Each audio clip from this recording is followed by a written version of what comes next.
How to send photos in TikTok message. In this video, I will guide you step by step on how you can send photos in TikTok message. For this, make sure you're using the latest version of the TikTok app.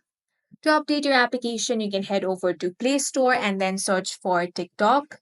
If you find the update button, tap on that and update the application to the latest version. Now, simply open the TikTok app.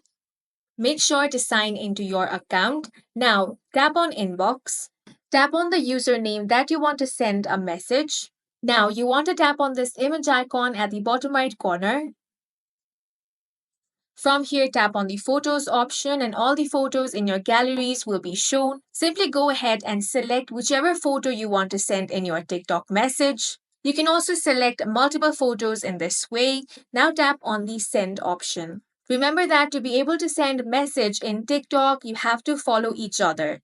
If you haven't followed each other, you won't be able to send message or share photos. So make sure that you follow each other first, then follow these steps to send photos and TikTok message. And that's it for this video. If you found it useful, make sure to hit the like button and subscribe for more videos like this.